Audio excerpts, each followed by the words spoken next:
ABC One Television. ABC One Television. ABC One Television. Le leader en actualité.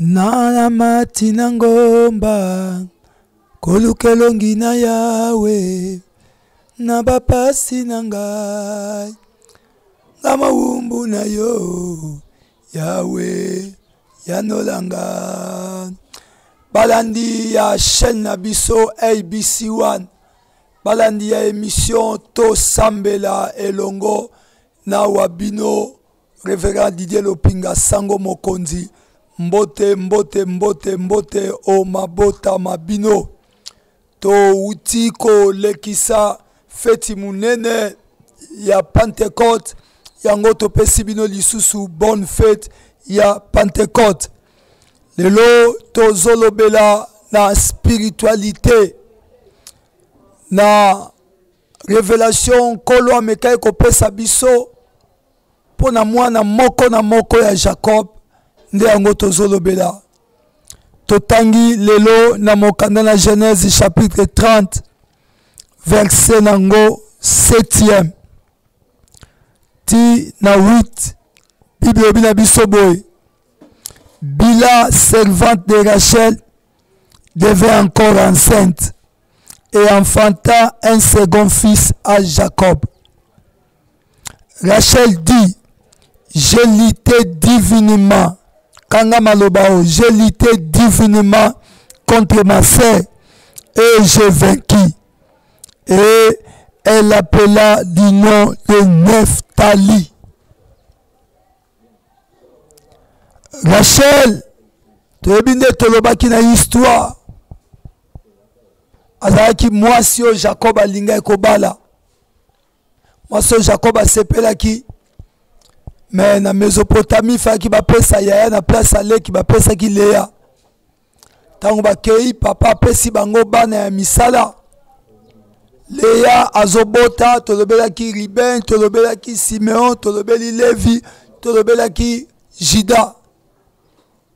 Et Rachel amoni azobota te akamati mwana ya musala na kombo na Bila apesi ye mobali ne Jacob. Baboti mwana liboso otolobelaki na mois de mai eza mois ya justice Dan. Bila aye lisusu kozwa zemi tango azi zemi aboti mwana. Rachel alobi j'ai lutté divinement avec ma sœur. Tangu tozomona makambo yo yango nkolo afungoli biso to batla na spiritualité. J'ai lutté divinement avec ma sœur et j'ai vaincu. Yango apesi mwana na kombo ya Nephtali. Nephtali veut dire lutte divinement. Lutte spirituelle. Tant que tozomona divinement, tozomona divin. Tant que tozomona divinement, tozomona nzambe, tozomona spiritualité. Oh, nakati na spiritualité, tozana deux mondes. La spiritualité, c'est ce qui ne se voit pas. Nous avons deux mondes. Nous avons le monde satanique, nana monde spirituel de Dieu. Yango koyoka, notre Père, l'apôtre Paul Azoloba, nous n'avons pas à lutter contre la chair, contre le sang. Notre combat n'a jamais été le combat physique. Notre combat, c'est le combat spirituel. Ndekonabiso Rachel a comprenaki que pona ko bundisa yaya na ngai il faut na bundisa ye na molimo. Oh bango bazalaki na babiloko na bango babande ko consulter divinement lokwa banzambe na bango. Mais awa nous voulons parler un peu de la spiritualité. Bien-aimé, Paul Azoloba marcher selon l'esprit et vous n'accomplirez pas les désirs de la chair. Celui qui marche selon l'esprit, c'est celui-là qui combat spirituellement.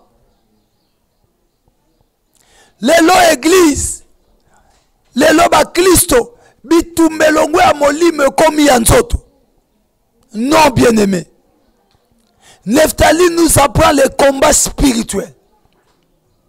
La spiritualité, c'est la chose la plus importante. Or, mutoyo aza na vie spirituelle. Aza mutoyo atangaka Bible, aza mutoyo vie na ye eza basé na losambo. La spiritualité, c'est la prière et la méditation de la parole. La vie chrétienne est basée sur ces deux choses. Tout en étant la vie spirituelle, elle est basée sur la vie à prière, na vie à parole. Les lobes chrétiens basés sur la vie ou anate. La spiritualité na katina église ezate. Yangozo mon église ezako frappé comme battant l'air. Yangozo mon chrétien ezako frappé comme battant l'air. Yangozo mon chrétien lelo aza puissante. Yango mona ndoki akoti l'église abimi na ye. Malade koti l'église abimi nango. Mabe koti l'église parce que la spiritualité de l'église petit à petit ezozala étouffée. Parce qu'il y a plus une vie de prière et une vie à méditation, il y a parole. Là où la spiritualité est moindre, la chair. Oh, ba maman, bino batu bosomba ka madesu pe bolamba ka yango. Tango sombi madesu. Oponi oponi. Aussi sa kolonga nyoso salite te. Potango chaka na mai. Madesu salite mataka likolo. Quand la spiritualité est faible, la chair commence à agir. Yango lelo biso ba Christo, biso église, toza ko agir, non selon l'esprit de Dieu, non selon la divinité, notre divin maître le Seigneur, mais toza agir dans la chair. Yango l'église est comment na ba fanatique. Parce que spiritualité est athée. Notre prédication est une efficacité pour la zoloba. Ma prédication ne se repose pas sur les discours persuasifs, mais sur une démonstration de puissance. Il n'y a pas une force de prédication parce que la spiritualité est faible dans l'église. Aujourd'hui, le Seigneur m'envoie pour vous dire, mois de juin, et ça moyen combattre sa spiritualité. Yango ya Paul Azoloba, ne vous enivrez pas du vin, car c'est de la débauche. Mais soyez au contraire remplis de l'esprit. Celui qui est rempli de l'esprit, la chair ne sert à rien. Où est l'esprit dans l'église de Dieu aujourd'hui? Spiritualité, c'est yango makanisi mabe koma ebele. Yango kotonga ekoma ebele. Mabe koti ebele na église seulement parce que vie à prière ezate, vie à méditation à parole ezate. Wapi basali na nzambo batiaka biso liloba. Tangu tozo banda kosalela nzambe. Bazola kisabiso ba 4 lois spirituelles. Bazo pesa biso affermissement pour te vendre dans l'église. L'église est comme yaka okobala, yaka okokende poto, yaka okosalaboy. Sans la spiritualité, l'église est en train de balloter. Nakatine balé, oesa mukili.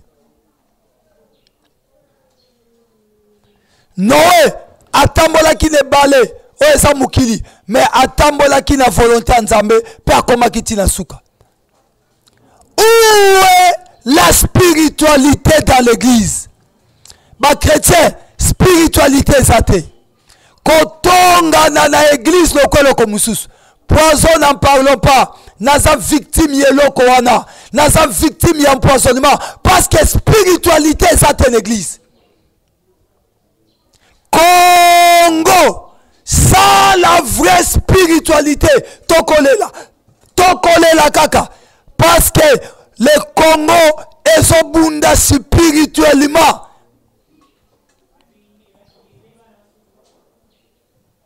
Mais Dieu est en train de chercher ces vrais serviteurs qui vont amener la spiritualité dans l'église et dans le monde. Bien aimé, oso perdre de temps na masolo, oso perdre de temps na buzoba eskizenga, oso perdre de temps, oso landa onzoto ozo la kisayo, oso pesa ba révélation charnelle seulement parce que oza na vie à prière te, oza na vie à parole te. Est-ce que tokoki ko changer te? Hey bisi wane memeli biso makambo. Nzamba pambola papa oze na mwana mwasi na ye chanta yao na makambo bozo sa. Hey bisi wane yeli biso makambo. La spiritualité, c'est la chose la plus importante. Rachel alobi. Mwana bundi saleya na nzoto ezate. Aza yaya. Famille ko sepelate. Leki aza botosi. Mais na keko bundi saye divinement. Parce que yazu mobali nanga. Nga na ko bundi se na nzoto te. Na keko bundi saye divinement. Na ke na losambo. Enzamba pesi mwana oyo. Bien aimé, la prière et pesa kaba résolution. C'est lui qui prie. Il est plus fort. Il devient plus en plus fort. Le diable abanga kanae mutu azo tepate pate. Mais mutu azo sambela azo tanga Bible. Diable a kapembe na été. Souvenez-vous de la spiritualité de Jésus contre la spiritualité du diable. Tant voyez qu'on tenté. Alobina Yesu, il est écrit. Le diable connaît la parole. Le diable connaît la parole. Il sait que la faiblesse de l'église, c'est la faiblesse de l'église d'aujourd'hui. Bah, l'anzame battant à sous Bible te, bah, ça kana vie à parole te, bah, comment kana masoro bah bidotira.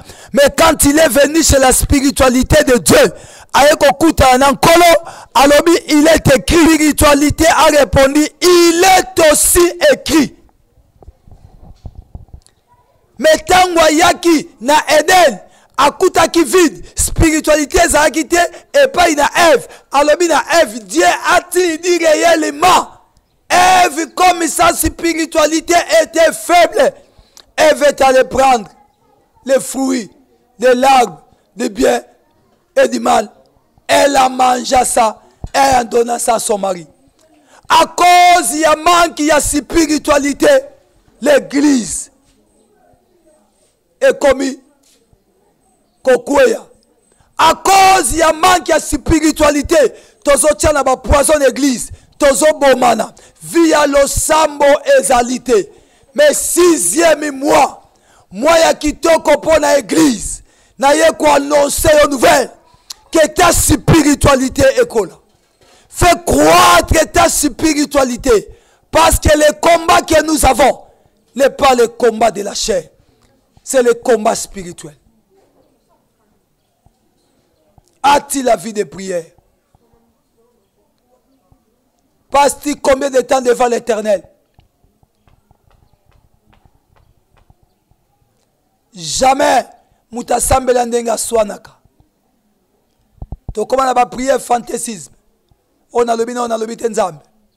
Ba prière ya hypocrisie. Ozo sambela ozo loba na se mutema. Bien-aimé, bien-aimé, bien-aimé dans le Seigneur, la spiritualité enfantera le matériel. Si tu veux être béni, tu dois être béni d'abord dans les lieux célestes. Yango yoki, Bible lobi, bien-aimé Agaïs, mon désir est que tu sois en bonne santé et que tu prospères à tous égards. Yoka dimanche à Bakambo, na 3 gens. Le désir de Dieu est que tu sois d'abord en bonne santé et que tu prospères à tous égards. Mais seulement, comme prospère l'état de ton âme, comme prospère ta spiritualité. Oh, celui qui est riche en spiritualité, il sera aussi riche physiquement. Car la spiritualité enfante le matériel. Es-tu spirituel? Est-ce que as-tu la vie de prière? ozo sambela ndenge nini?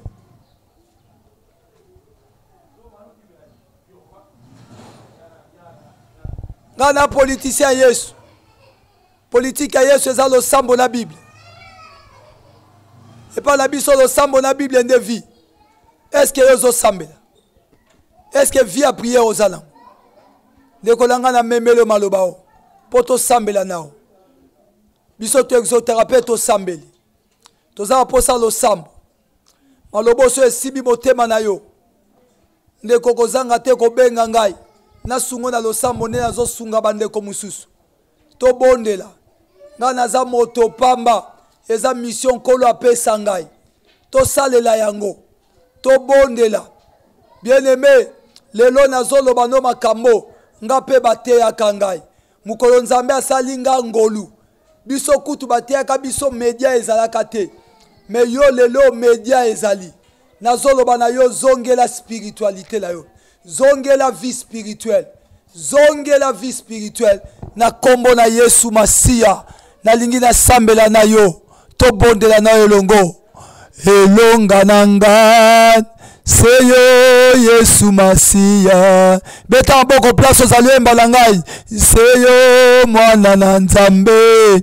Nataleli yo Yesu elonga nanga. Nataleli yo Yesu bika mwana ngai. O na bomoi na ngai. Seyo Yesu Masia. Na misala na ngai yawe. Seyo mwana na nzambe. Nataleli yo Yesu elonga nanga. Nataleli yo yawe Yesu bika mwana. Na yembi Yesu elonga na ngai. Kumama lelo yo yawe kumama. Yena nzela na lola kumama. Senye na yende kolanga na lingi to sambela. To bonde li nzambe longo. Senye na ye pai na yo nzambe na ngai. Koba no merci pour la maloba oyo. Osalibi songolu. Na nzela na ABC1. Toba natia na spiritualité. Rachel a la kisibiso makambo ya kitoko. Alobi j'ai lutté divinement avec ma sœur. J'ai combattu divinement avec ma sœur. Aboya kokeno kobundisa ndeko na ena nzoto. Po kozaba mbeli kozaba pota. Me alobi bitumba ngolo kweza molimo.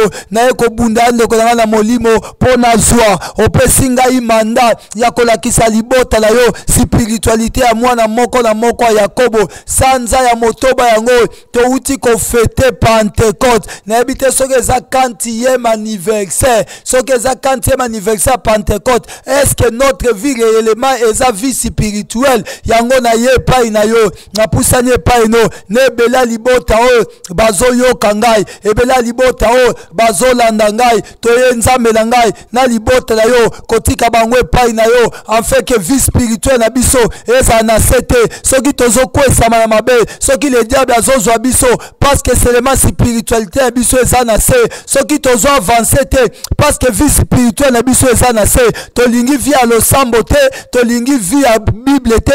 Tolingi nde vie a fantaisie. Tolingi vie a fantaisie. Nzoka ya Paul azoloba. Affectionnez-vous des choses d'en haut. Affectionnez-vous. Yawe na bomo inangai. Tata na ye pai na yo. Kobanda na ngana libota na yo. O ba olanda ngai. O ba olanda ngai. Na kati na sheno. Nzambe spiritualité la biso yo ngwana se. E mata. Bomo na biso ezala bomo ya solo. To simba me pai na yo. To simba me pai na yo. Yawe. Soki to simba me pai na yo. E kozala malamu. Spiritualité yo zo kamba. Eza malamu. Tika molimo mo santu. Nanzana na Pentecôte oyo. To uti ko fete lisusu mvula oyo. Yawe. E fulu kisabiso.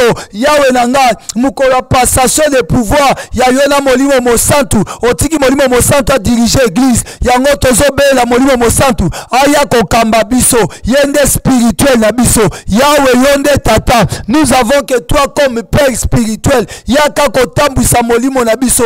Yako kamba biso. Yako kamba biso. Kamba libota na yo nzambe. Kamba libota na yo papa. Tambwisa libota o. Zala nzambe na kati na bango. spiritualité ya moko na moko ebando mata, spiritualité ya moko na moko ebando mata. Nazobela yo nzambe pondo zankolo le maître de la spiritualité, kotisa spiritualité na kati na biso Yahweh. Le diable akolinga te me na ye pai na yo na kombo na Yesu Masia. Spiritualité ya biso eza likolo ndeko na ngai nazoloba no tosambela bando beta maboko to bando kwesa distraction nyonso oyo eyelaka biso na nzela ya TV, na nzela ya batelefone, na nzela ya nini, na nzela ya nyonso ya kolia ya komela toye kotelemela misala ya satana oyo elingi te toke liboso tobeti maboko tobondela. Bible elobi na biso soumettez-vous donc à Dieu et résistez au diable, le diable fuira loin de vous. Yango toye kotelemela spiritualité nyonso ya mabe oyo ya satana ya ba fausse prophétie ya maloba mabe oyo ezorenye na kati na Kinshasa wa na kati na monde mutalingi kaka nzambe alobi nzambe alobi toye kotelemela misala nyonso oyo ya satana oyo ya bonzambe te oyo ezoya kobebisa église eza musika au nom puissant de Jésus-Christ. Na ye kotelemela misala nyonso ya satana bondoki nyonso ya satana oyo ya bonzambe te toye kotelemela ngo eza musika elibere libota nzambe eza musika au nom puissant de Jésus-Christ, au nom puissant de Jésus-Christ. Totebeli maele nyonso ya satana tokwesi yango na kombo na Yesu Masia nde tobondela kiboye. Père, merci pour Nzambe. Nazondima kenguya na yezo tambola na kati la bomo na biso. Merci pour la maloba oyo. Pambola liboto bakoyoka ngai. Pesa la Nzambe la kati la bango na kombo na Yesu Kristo nde tobondeli boye. Amen. Bien-aimé, merci Nzamba pambola yo. To sisi na biso. Yonde ndeko okolanda biso. Numéro na biso yango 09 98 74 29 07. Benga ngai okozwa ngai pe tokosambela pona yo. Sala lokola bandeko bazosala. Tika Nzambe apambola yo na kombo na Yesu Masia. Ciao. ABC1 Television. ABC1 Television. Le leader en actualité. Actualité politique de la RDC, d'Afrique et le reste du monde. ABC1 Television. Le leader en actualité. Actualité locale et internationale. ABC1 Television. ABC1 Television. Actualité sportive, le football, boxe et autres. Actualité religieuse en RDC, en Afrique et le monde. Actualité culturelle de tous les pays africains. ABC1 Television. Les leaders en actualité, c'est ABC1 Television.